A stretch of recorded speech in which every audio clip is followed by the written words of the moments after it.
In the harsh dawn of March 12, 2021, Room 112 of the Starlight Motel became a tableau of tragedy that would haunt Millbrook, Indiana for years to come. The 911 call came from Officer Reynolds at 11:58 p.m. Multiple shots fired, officer down, 2 casualties. What first responders discovered told a story of love, betrayal, and desperation that would shake their small town to its core. Olivia Mason lay curled on her side on the motel's worn carpet, her quick-marked uniform stained crimson, one hand still pressed protectively over her stomach. 3 gunshot wounds marked the room's tragic finale, one from her husband Tommy Mason's dying rage, one from Officer Reynolds' attempt to save her, and one from Olivia herself, though whether her final shot was meant for Tommy or herself would remain a matter of speculation. Beside her, Tommy Mason's body bore testament to his final violent act, while Police Chief James Cooper lay unconscious, bleeding from a head wound that would heal far sooner than the wounds he'd inflicted on his community. The room told its own story. A positive pregnancy test in Olivia's purse dated 8 weeks, an impossible timeline that pointed directly to her affair with the police chief. A burner phone filled with desperate messages of love and escape plans. Blood-spattered wedding rings on the nightstand. The room's destruction spoke of the violent struggle that had ended 3 lives, 1 by death, 2 by irreparable choices. 6 months before the tragedy at the Starlight Motel, Millbrook, Indiana remained largely untouched by time. The manufacturing jobs had dried up years ago, leaving behind a town where dreams gathered dust like the abandoned factories on the outskirts. September 2020 found the Golden Cup Diner serving as both sanctuary and stage for the daily drama of small-town life, its fluorescent lights casting harsh shadows on faces marked by quiet desperation. Olivia Mason moved between tables with mechanical precision, her once vibrant beauty dimmed by exhaustion but not entirely extinguished. At 28, she still turned heads, honey-blonde hair typically pulled back in a messy bun, warm brown eyes that occasionally hinted at former sparkle, and high cheekbones that spoke of a beauty that even double shifts couldn't completely erase. But the shadows under her eyes told a different story, one of endless hours and shattered dreams. "Order up." Mike's voice cut through the morning clatter. "Table 4, Liv." The regulars at the Golden Cup had learned not to mention Tommy's latest arrest. They'd seen the pattern too many times, Tommy in cuffs, Olivia picking up extra shifts, the cycle of hope and disappointment playing out like a familiar record. The bruises she occasionally failed to hide beneath long sleeves told a story nobody wanted to acknowledge. "Need a refill, Mrs. Mason?"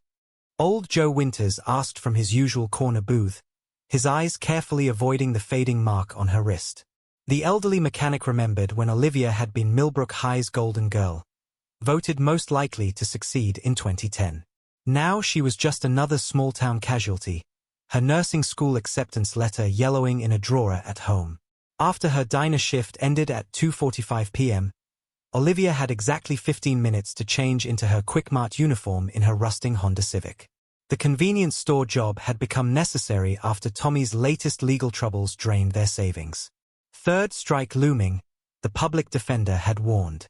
This time, Tommy might not walk away with just a few months in county. Tommy Mason hadn't always been the town's cautionary tale. In high school, his bad boy charm had made Olivia's teenage heart race. The small-time theft charges seemed almost romantic then, her rebel without a cause, promising to go straight once they got married. But 8 years of marriage had exposed the ugly truth beneath Tommy's crooked smile. His rap sheet read like a timeline of their deteriorating dreams. 2018, armed robbery at Wilson's pawnshop, 6 months in county. 2019, drug possession with intent to distribute, 18 months, out in 8 for good behavior. Each arrest accompanied by promises of change, each release followed by escalating violence behind closed doors. "You married potential," Olivia's mother had said during their last conversation, "but potential without progress is just failure in slow motion." The words had stung, mostly because they rang true. But leaving Tommy wasn't as simple as packing bags and walking away. He had made that painfully clear during their last disagreement. Across town, in the brick building housing the Millbrook Police Department, newly appointed Chief James Cooper reviewed Tommy Mason's latest file. At 45, Cooper embodied authority, 6 feet of solid presence crowned with salt and pepper hair that lent him an air of distinction. 20 years on the force had earned him respect, and his recent promotion to chief seemed the natural culmination of a career built on integrity. From the outside, James Cooper's life checked all the boxes of small-town success. A comfortable home in the better part of Millbrook, shared with Karen, his college sweetheart and wife of 23 years. 2 teenagers, Emily and Matthew, both honor roll students at Millbrook High. Regular church attendance, little league coaching, and a reputation for fairness that had earned him respect from both his officers and the community. But lately, the weight of his badge felt heavier, the familiar routine of his marriage more suffocating.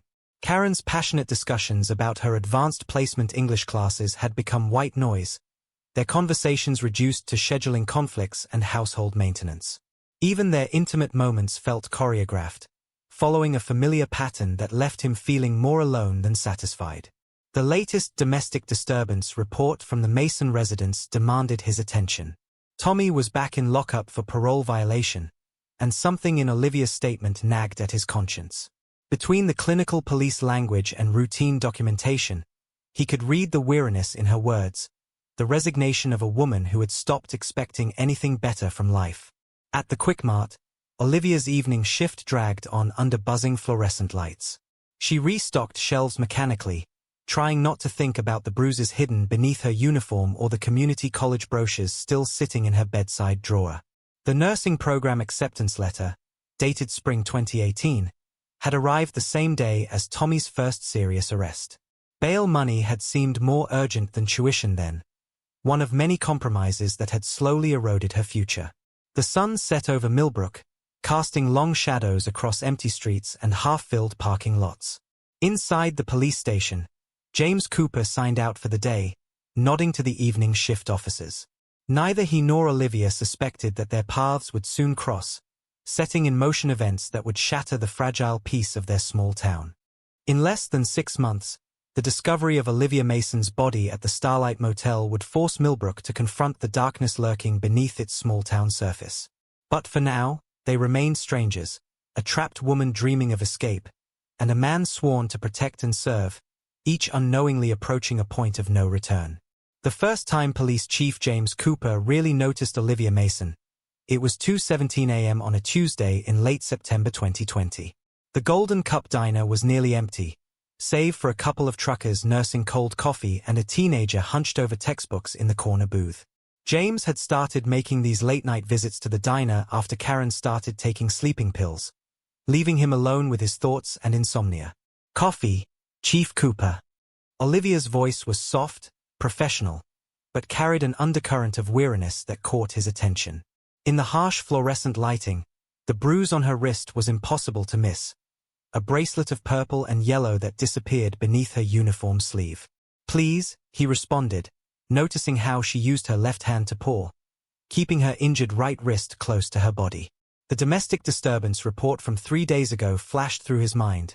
Tommy Mason, drunk and violent after losing his latest job, taking out his frustrations on both his wife and their apartment walls. "Cream and sugar?" she asked, her practiced smile never quite reaching her eyes. "Black is fine." He paused, then added quietly, "How's the wrist, Mrs. Mason?"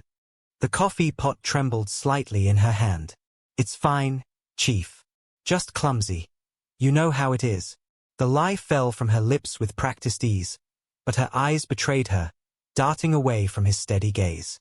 The report said otherwise. His voice was gentle, free of judgment. "Tommy's got another 2 weeks in county. If you wanted to press charges this time." "I can't," she cut him off, her voice barely a whisper. "He'll be out eventually, and then—" She left the sentence unfinished, but the implication hung heavy in the air between them. That night marked a shift in their routine. James began stopping by the diner more frequently during Olivia's late shifts, always sitting in her section, their conversations growing longer with each visit. He learned about her abandoned dreams of nursing school, how she'd given up her scholarship to post Tommy's first bail. She discovered that beneath his official exterior was a man struggling with his own kind of isolation, trapped in the golden cage of expectations and reputation. By mid-October, Their late-night talks had become the highlight of both their days. James found himself making excuses to patrol past the Quick Mart during her evening shifts, while Olivia started keeping fresh coffee ready around the time he usually appeared at the diner. "You ever wonder about different choices?" she asked him one quiet night, refilling his cup for the third time. "Different paths." Every day, he admitted, watching how the diner's lights caught the gold in her hair. "But we make our choices and live with them, don't we?" Tommy's release from county jail in early November shattered their growing comfort with each other. Olivia started wearing long sleeves even during the kitchen's hot shifts, and her smile became more guarded, her eyes constantly scanning the diner's entrance. The breaking point came on November 15th, when Tommy decided to solve their financial problems with a masked robbery at First Millbrook Bank. The security footage showed him waving a pistol at the terrified tellers, his distinctive limp making him instantly recognizable to anyone who knew him. James was first on the scene, his heart stopping when he recognized Tommy's description. His first thought wasn't of the crime or his duty, but of Olivia, how this would destroy what little stability she had left. They arrested Tommy at his apartment that evening. Olivia was at work, spared the sight of her husband being led away in handcuffs for what would likely be the last time. Third strike. No more second chances. When James found her after her shift, she was sitting in her car in the Golden Cup parking lot, staring blankly at the steering wheel. "He's looking at 10 years minimum," James said softly, leaning against her car door. "Maybe more." "I don't have enough for a lawyer," she whispered, her voice cracking. "Everything we had went to his last defense attorney. I can't even make rent this month." Something protective stirred in James's chest. "Let me help," he offered before he could stop himself. She looked up at him then, really looked at him, and for a moment, the air between them crackled with unspoken possibilities. "Why would you do that?" "Because nobody deserves to drown alone." Their first real touch was an accident, his hand brushing hers as she handed him a manila envelope containing Tommy's previous case files. But the jolt of electricity that passed between them was anything but accidental. As November bled into December, their interactions became charged with unspoken tension. James found himself thinking about her during council meetings, during dinner with Karen, during the quiet hours of the night. Olivia caught herself watching the police cruisers pass the Quick Mart, hoping to catch a glimpse of him. Tommy's preliminary hearing was set for December 10th.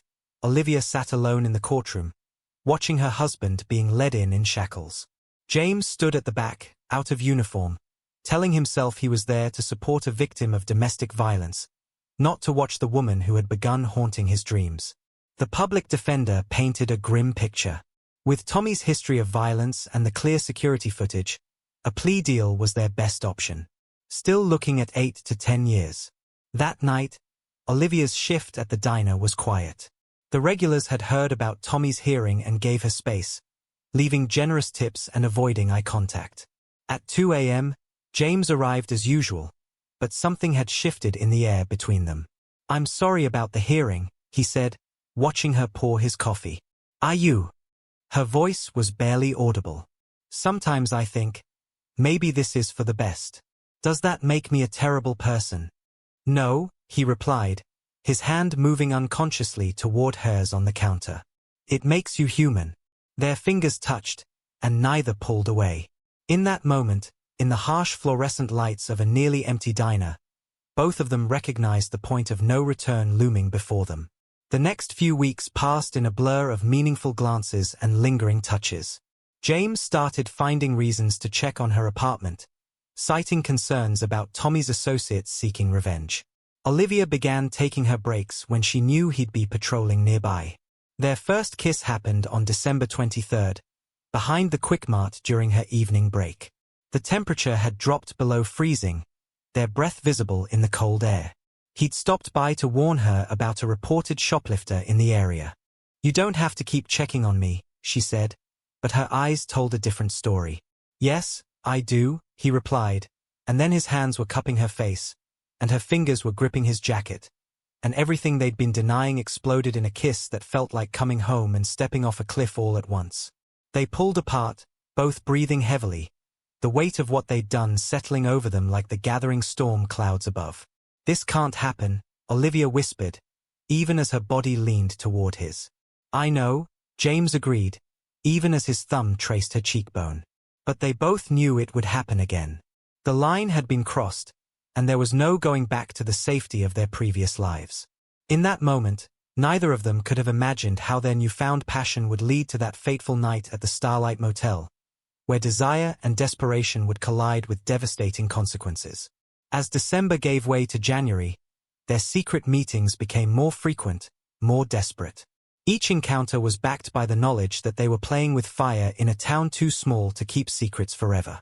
But like moths to a flame, they couldn't stay away, even as the consequences of their actions began to cast long shadows over their future. January 2021 arrived with a vengeance, bringing storms that matched the turbulence in Olivia Mason's heart. The night everything changed, thunder rattled the windows of the Quickmart as she counted down the minutes until closing. At 11:52 p.m., Chief James Cooper's unmarked police car pulled into the empty parking lot, windshield wipers fighting a losing battle against the downpour. "Just checking the area," he said as he stepped inside, uniform dark with rain. They both knew it was a lie. The power flickered once, twice, then plunged the store into darkness. In the emergency lighting's pale glow, they found themselves standing too close, the air electric with more than just the storm.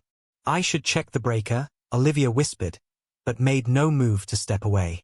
Lightning flashed, illuminating the desire in James's eyes. Thunder crashed, drowning out her soft gasp as he finally closed the distance between them. The kiss was everything they'd been fighting against, desperate, hungry, inevitable. When they broke apart, they both knew there would be no going back. "We can't," she breathed against his lips, even as her fingers curled into his shirt. "I know," he responded, pulling her closer. The next kiss erased all pretense of resistance. Their first meeting at the Starlight Motel happened 3 days later. Room 112, chosen because it faced away from the road, became their sanctuary.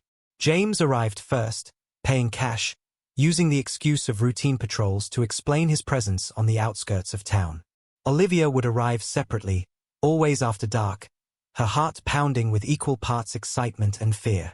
In the anonymity of that shabby room, they could pretend the outside world didn't exist. No Tommy in prison, no Karen waiting at home, no small town watching their every move. "I got us burner phones," James said during their third meeting, handing her a cheap flip phone. "Safer than using our regular numbers." Their messages were always coded, a language of their own developing.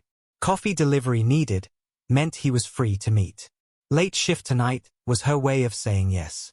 They became experts at stolen moments and secret glances, their desire burning hotter for having to be hidden.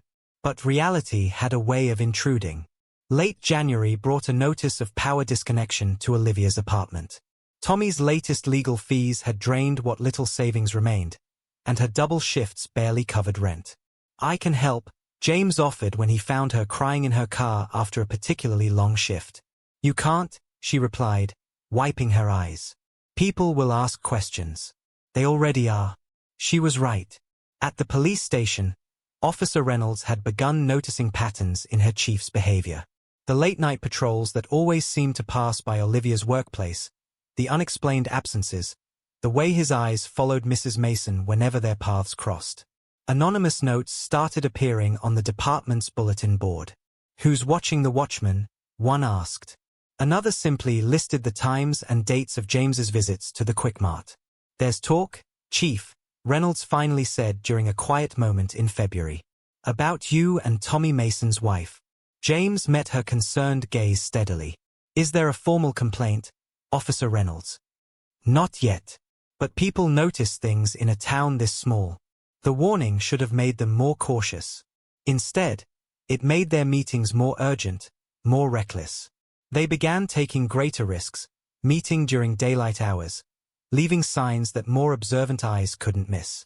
One afternoon, James found Olivia at the local food bank, trying to hide her shame as she filled out forms for assistance. "This has to stop," she said when he followed her to her car. "We're going to destroy everything." Instead of answering, he pulled her into a fierce kiss, right there in the parking lot. A passing car honked, and they jumped apart, but the damage was done. By sunset, the gossip was racing through town like wildfire. The department's weekly meeting became an exercise in tension. Officers avoided James's eyes. Conversations stopped when he entered rooms. The mayor called, expressing concerns about the department's image. "I'm worried about you, Jim," Karen said over dinner one night, her voice careful. "People are talking."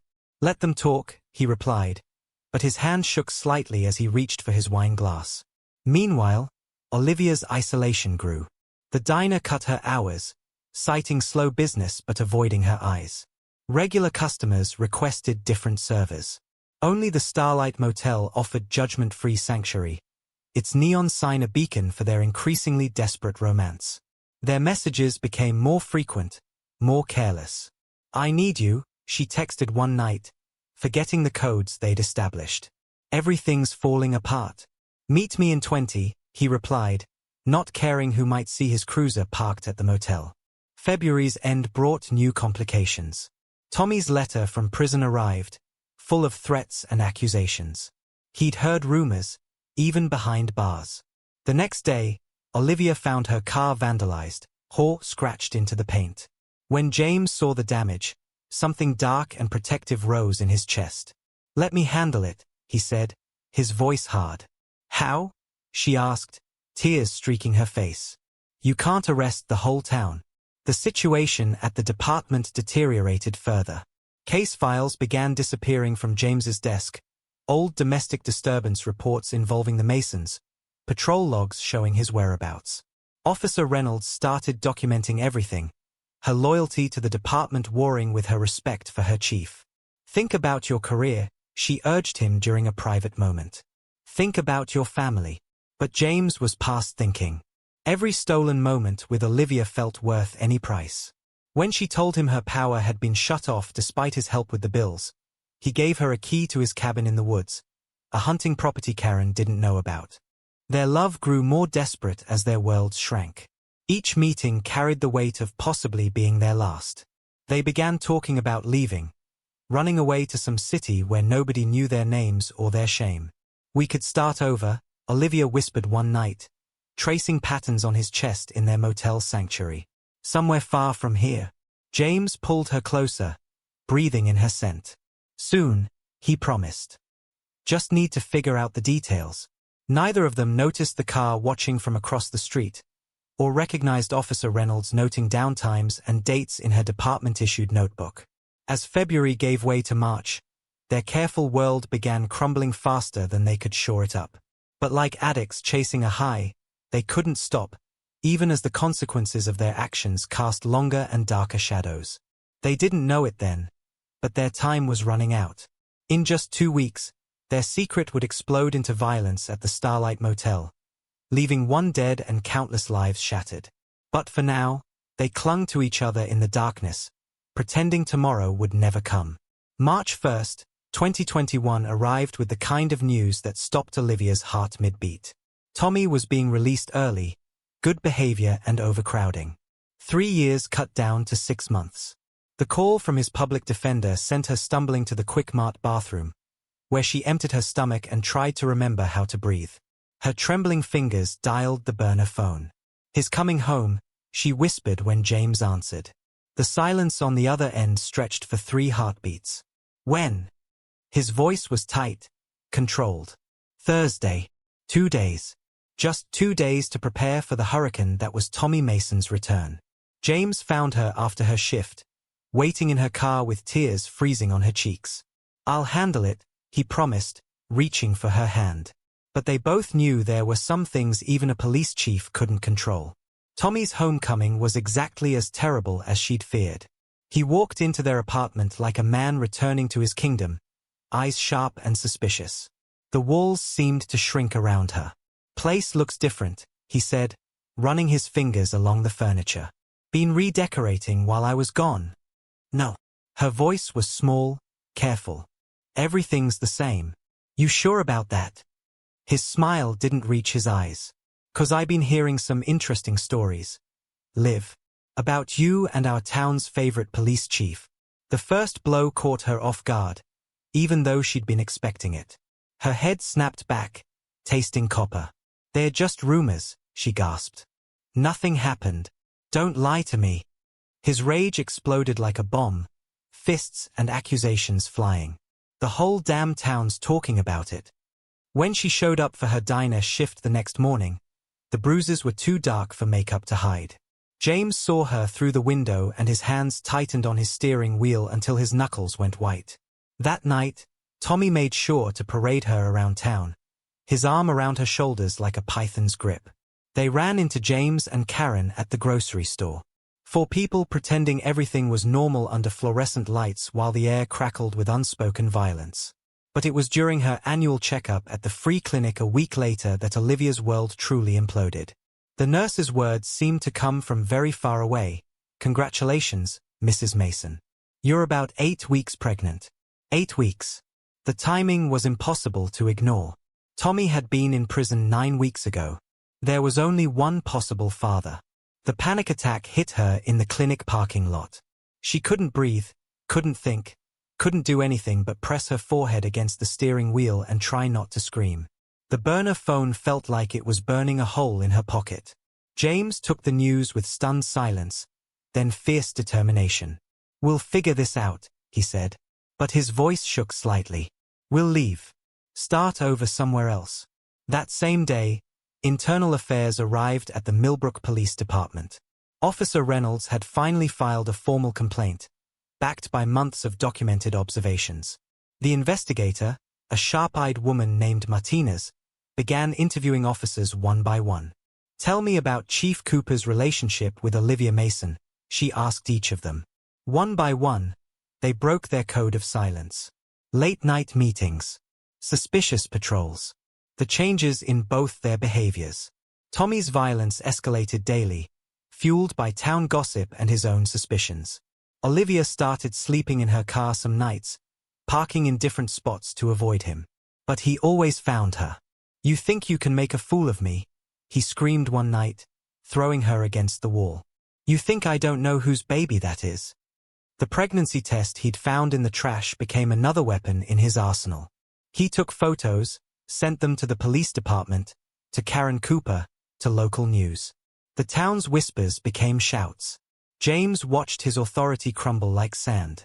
Officers stopped meeting his eyes. The mayor called for his resignation. Karen moved in with her sister, taking their teenagers with her. "I've lost everything," he told Olivia during a desperate meeting at their motel. "But I'd lose it all again for you." Internal Affairs investigator Martinez built her case methodically. Chief Cooper had compromised multiple investigations involving Tommy Mason. Evidence had disappeared. Reports had been altered. "Your career is over," Martinez told him bluntly. "The only question is whether you'll face criminal charges." The pressure built like a pot about to boil over. Tommy's violence, James's desperation, Olivia's terror, the baby growing inside her, all of it spinning toward an inevitable explosion. On March 11th, Tommy followed Olivia to the Starlight Motel.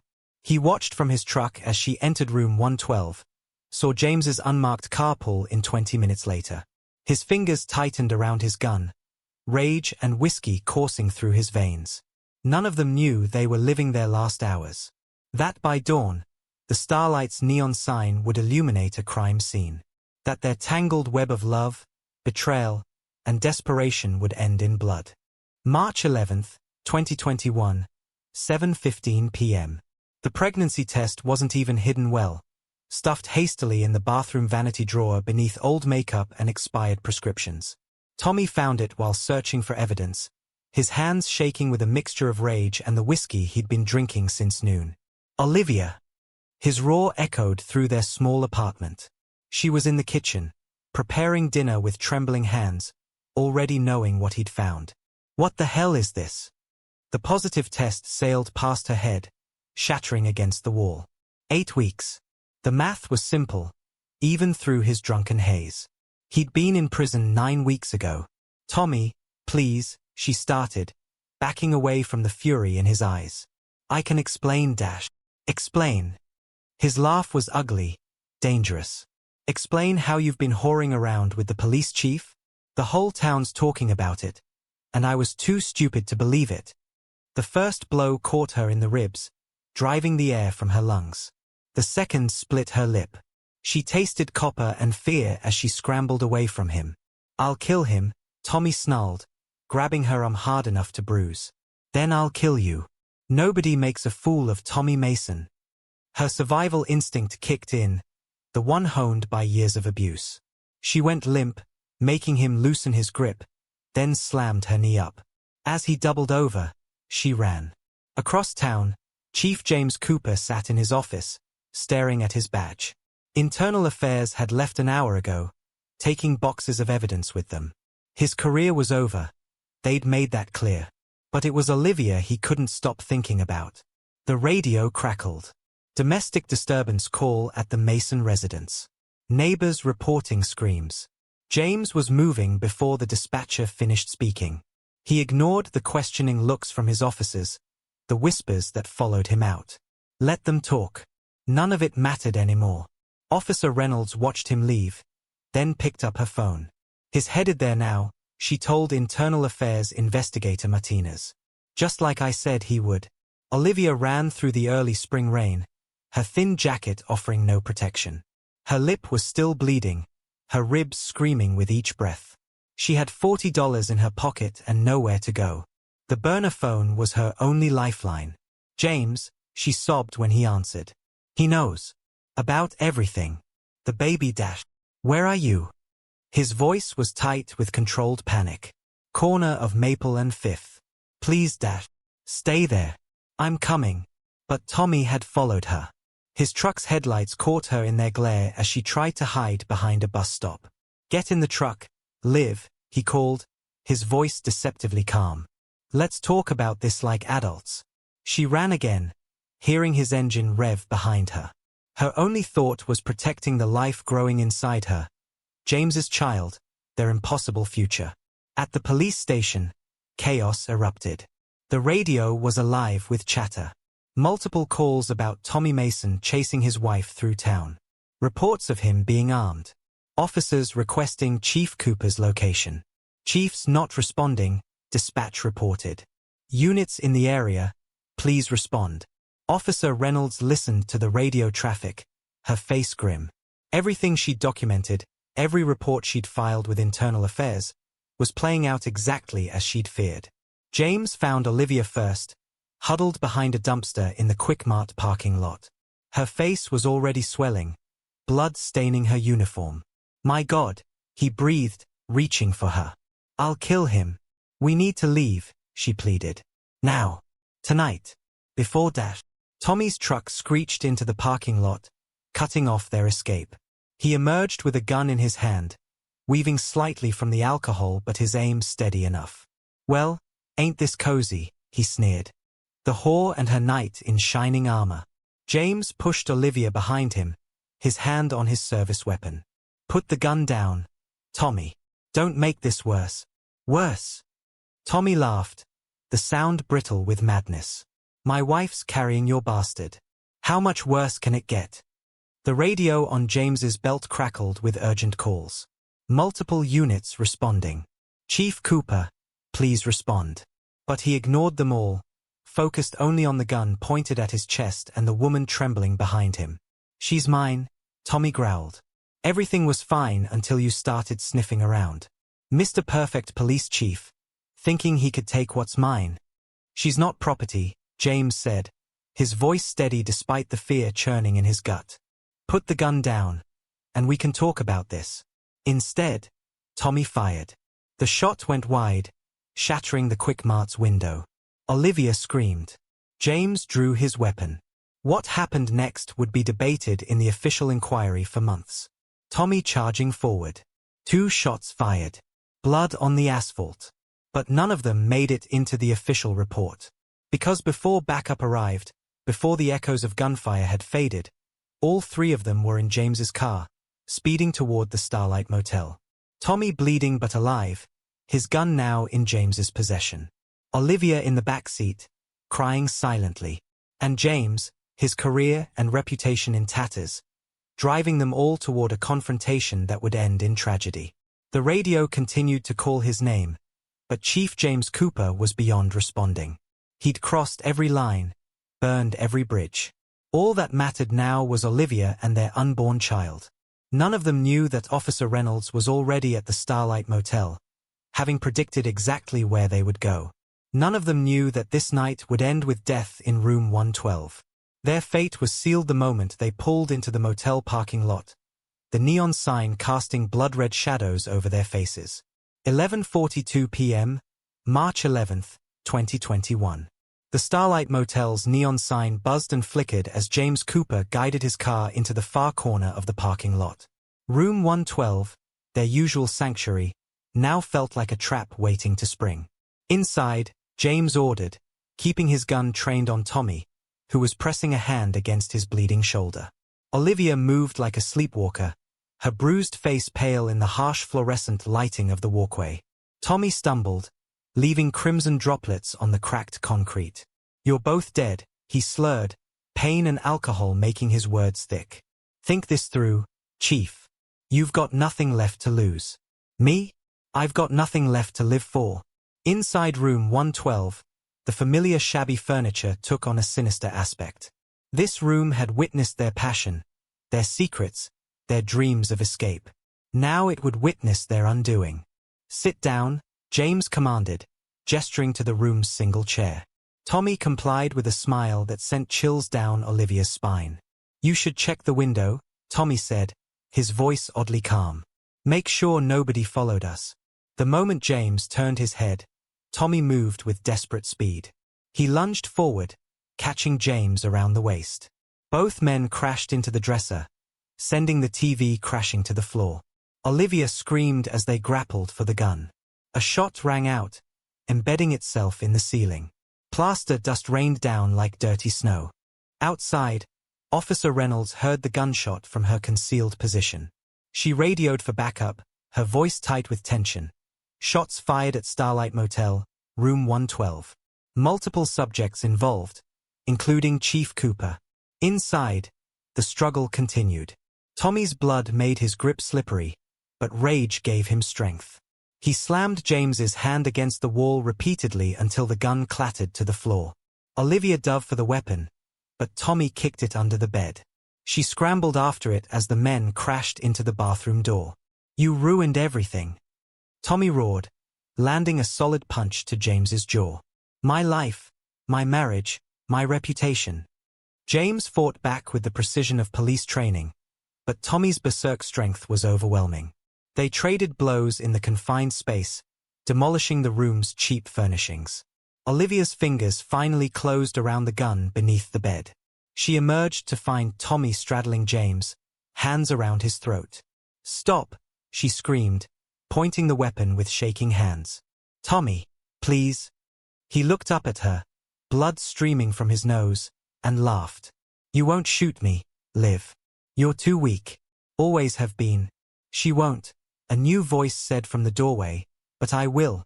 Officer Reynolds stood in the open door, her service weapon steady. "Everyone freeze. This ends now." For a moment, the tableau held, Tommy on top of James, Olivia with the gun, Reynolds in the doorway. Then Tommy made his fatal decision. He lunged for Olivia, perhaps hoping to use her as a shield. 3 guns fired almost simultaneously. The next few moments seemed to happen in slow motion. Tommy's body jerking as bullets tore through him. His momentum carrying him forward. His hand catching Olivia's arm as he fell, pulling her down. One final shot. When the echo of gunfire faded, 3 bodies lay motionless on the blood-stained carpet. Reynolds rushed to check pulses as sirens wailed in the distance. Tommy Mason was dead, 3 bullets in his chest. James Cooper was unconscious, bleeding from a head wound where he'd struck the dresser. And Olivia. Olivia lay curled on her side, one hand pressed against her stomach, crimson spreading beneath her like a cruel flower blooming. "Officer down." Reynolds shouted into her radio. "Multiple casualties. We need medical. Now." The next hours passed in a blur of flashing lights and urgent voices. Paramedics working desperately. Crime scene technicians photographing the carnage. Internal affairs investigators piecing together the sequence of events. They found the positive pregnancy test in Olivia's purse. 8 weeks. It would have been a girl. James Cooper survived his injuries, but woke to a world destroyed by his choices. His career, his marriage, his freedom, all sacrificed for a love that ended in room 112 of the Starlight Motel. Tommy Mason was buried in the Millbrook cemetery, his headstone paid for by his mother. Very few attended the service. And Olivia's final moments would haunt Officer Reynolds for years to come. The way she'd looked up with those tired eyes and whispered, "I just wanted to be free." The official report would cite multiple contributing factors: domestic violence, police corruption, small-town politics.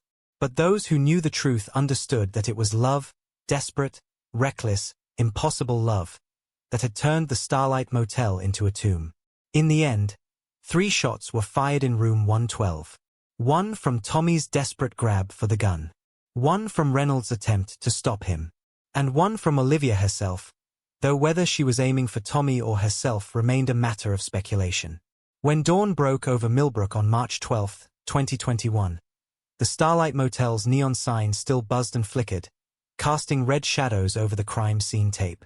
Inside room 112, blood soaked into cheap carpet, telling a story of love, betrayal, and the desperate choices that lead people to cross lines that can never be uncrossed. Dawn broke over Millbrook on March 12, 2021, revealing a town forever altered by a single night of violence. The Starlight Motel became both crime scene and monument, its neon sign illuminating a steady stream of state police vehicles and news vans. The discovery of Olivia Mason's body made headlines beyond their small town. Police chief's affair ends in tragedy. Small-town love triangle turns deadly, corruption and passion. A fatal combination. News helicopters circled overhead as reporters descended on Millbrook like vultures, eager to dissect every detail of the tragedy. The autopsy revealed what many had already suspected. Olivia had been 8 weeks pregnant when she died. The medical examiner's report was clinical in its detail. 3 gunshot wounds, 1 self-inflicted. The pregnancy test found in her purse became a crucial piece of evidence, its timing telling a story that no one in Millbrook could ignore. James Cooper recovered from his physical injuries in the county hospital, under police guard. Karen filed for divorce before he was discharged, taking their children to her sister's home in Ohio. The teenagers refused to speak to their father, their silence more damning than any accusation. The investigation uncovered years of compromised cases involving Tommy Mason. Domestic violence reports buried, evidence mishandled, patrol patterns altered to facilitate secret meetings. James Cooper's dedication to protecting Olivia had corrupted his sworn duty to protect and serve the entire community. Officer Reynolds' testimony proved devastating. Her meticulous records documented months of suspicious behavior, unauthorized meetings, and questionable decisions. The burner phones revealed hundreds of messages, painting a picture of desperate love and mounting fear. Millbrook divided itself into camps. Some defended James, seeing a good man brought low by genuine love. Others condemned him as a corrupt officer who had betrayed his badge and his marriage vows. The diner where Olivia had worked became a battleground of whispered arguments and pointed silences. Tommy's mother spoke to reporters from her front porch, clutching old photos of her son. He wasn't perfect, she admitted, but he didn't deserve this. None of them deserved this. In the end, James Cooper pleaded guilty to multiple charges of official misconduct. His resignation from the police force was a mere formality. The judge, citing his years of service and the complex circumstances, sentenced him to 5 years. He would serve his time in protective custody, the target on his back too dangerous for general population. The Starlight Motel closed 6 months later, unable to overcome its new reputation. Room 112 became a macabre tourist attraction until the owner finally boarded it up. The Golden Cup Diner removed Olivia's name tag from the break room wall without ceremony, but regular customers still requested Olivia's section, out of habit or memorial. 1 year after the tragedy, Millbrook had changed in subtle but permanent ways. People locked their doors now. Trust, once given freely, became a scarce commodity. The police department operated under intense scrutiny, every decision questioned, every relationship examined. Olivia Mason was buried in the same cemetery as her husband, but in a different section. Her headstone, paid for by anonymous donors, read simply, "She dreamed of freedom." Each year, on the anniversary of that fatal night, someone leaves nursing school brochures at her grave, a reminder of dreams unrealized and choices that can never be unmade. The story of James Cooper and Olivia Mason became a cautionary tale, whispered about in back rooms and taught in police ethics classes. A reminder that the line between protector and predator is thinner than anyone wants to admit, and that love, when desperate enough, can destroy everything it touches. As for Millbrook itself, the town learned to live with its scars. But some wounds never truly heal, and some stories never really end. They just echo through time, teaching future generations about the price of forbidden love and the consequences of crossing lines that can't be uncrossed.